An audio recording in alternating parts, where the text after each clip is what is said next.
Imagine the scene. The Oval Office. The weight of presidential power palpable. A reporter dares to ask Donald Trump if he'd pardon Sean "Diddy" Combs, the once untouchable hip-hop titan now facing a federal sex trafficking and racketeering trial dripping with allegations of brutal violence and sexual assault. Trump's answer wasn't a yes or no. It was a chillingly casual contemplation, a glimpse into the surreal world where fame, power, and the scales of justice tilt on a dizzying axis. This isn't just about one man's trial. It's a stark commentary on who gets a second chance in America and who gets left bleeding on the floor. Trump's calculated distance. He used to like me. Trump's response on May 30th was a masterclass in political positioning. I know people are thinking about it, he acknowledged, instantly validating the question's significance while projecting an air of detached observation. I haven't been watching it too closely, he demurred, despite the trial dominating headlines with its graphic testimony. Then came the personal twist. He used to really like me a lot, but I think when I ran for politics that relationship sort of busted up. Here was the former president subtly distancing himself, framing their past bond as broken by Combs' own perceived disloyalty, nasty statements in the paper, not by the gravity of the charges now leveled against him. The message? Personal affection is transactional, contingent on allegiance. Yet, Trump left the door ajar. If I think someone was mistreated, whether they like me or don't like me, it wouldn't have any impact. This feigned impartiality rings hollow against the backdrop of his very recent pardon of reality stars Todd and Julie Chrisley for tax evasion just days prior. He called their punishment pretty harsh treatment before setting them free. The contrast is jarring. Swift clemency for televised personalities convicted of financial crimes versus a hypothetical, conditional, lent to the facts for a black music mogul accused of heinous acts of physical and sexual violence against women. The unspoken hierarchy of who deserves mercy, and why, hangs heavy in the air. Inside the courtroom, a descent into darkness. While Trump mused in Washington, the New York courtroom painted a harrowing picture of Combs' alleged reign. This trial isn't about financial impropriety, it's an excavation of profound human degradation. The testimonies, largely from women who worked for or were close to Combs, are not merely disturbing, they are soul-crushing. Systematic terror.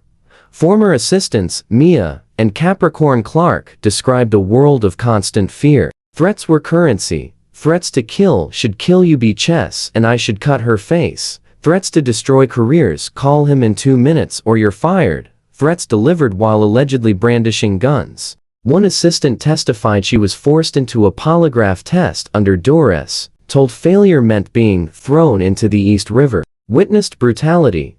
Multiple witnesses, including assistant Mia and singer Dawn Richard, testified to seeing Combs violently attack his then-girlfriend, Cassie Ventura. Richard described him trying to hit Ventura with a skillet full of eggs, as she curled into the fetal position. Clark recounted a horrific beating in 2011 after Combs discovered Ventura's brief relationship with rapper Kid Cudi, alleging Combs kicked and beat her while Clark, paralyzed by fear and threats, could only call Ventura's mother. He's beating the st of your daughter. I can't call the police, but you can. Sexual assault and coercion.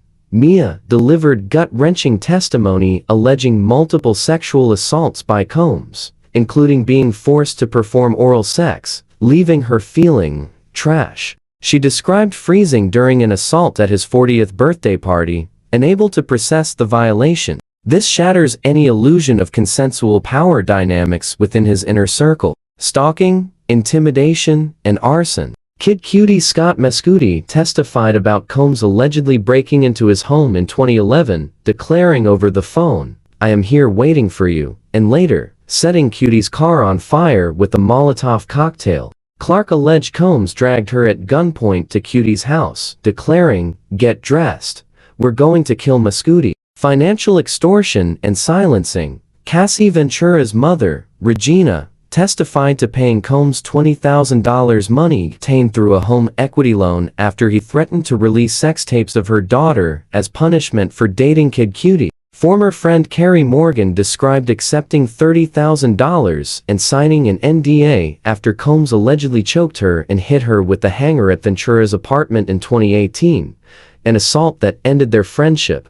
Drugs and bizarre rituals, testimony and evidence like the baby oil, astroglide, pink ketamine, and cash found in his hotel room upon arrest painted a picture of excessive drug use: Percocet, ecstasy, ketamine, MDMA, Viagra, sperm count pills, and the dark undertones of his demanded freak-offs. Though Ventura refuted claims the oil was drug, the commentator's lens, power, accountability, and the broken Maorthus saga forces us to confront uncomfortable truths about the systems that enable and insulate the powerful for far too long. The cult of personality and enablers. The testimonies reveal not just an allegedly violent individual, but an ecosystem of fear and complicity. Bodyguards who didn't intervene during beatings, staff arranging burner phones to evade surveillance, executives threatening jobs. It depicts a machine built to serve and protect the mogul at any human cost. Where does loyalty end and culpability begin? Justice deferred is justice denied. Ventura, her mother, assistants, and friends describe years of abuse, threats, and payoffs. The fact that these allegations are only now reaching a federal courtroom, years later, speaks volumes about the immense barriers victims face when their abuser is a cultural icon wielding vast wealth and influence. The #MeToo movement cracked the facade, but the foundations of power remain stubbornly intact. The pardon parlor game. Trump's non-answer about a pardon is profoundly cynical, reducing the potential clemency for someone accused of sex trafficking and racketeering based on testimony alleging torture-level violence to a matter of perceived mistreatment or personal rapport trivializes the victim's suffering and the gravity of the charges. It turns justice into a political calculation, a potential favor in the back pocket. The Chrisley pardon, juxtaposed against the Diddy question, screams of a system where outcomes are influenced by fame, narrative, and access to the right ears. The reckoning, or lack thereof, the music industry, like Hollywood and politics, is undergoing a long overdue reckoning with abuse of power. Diddy's trial is perhaps one of the most high-profile and graphic tests of whether this reckoning translates into tangible legal accountability for the very top tier of celebrity power. Can the law truly penetrate the billionaire's bubble?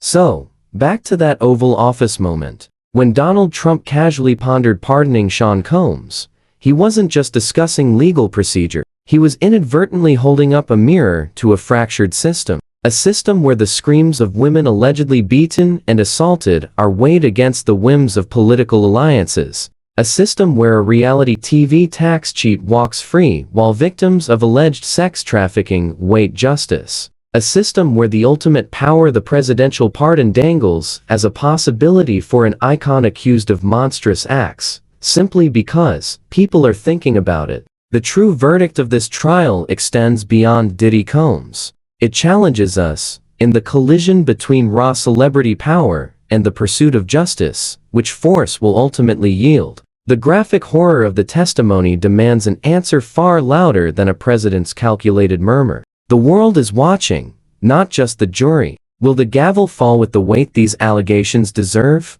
Or will the whispers of power prevail? The echo of that question, hanging in the air after Trump spoke, is the unsettling sound of American justice itself being tested.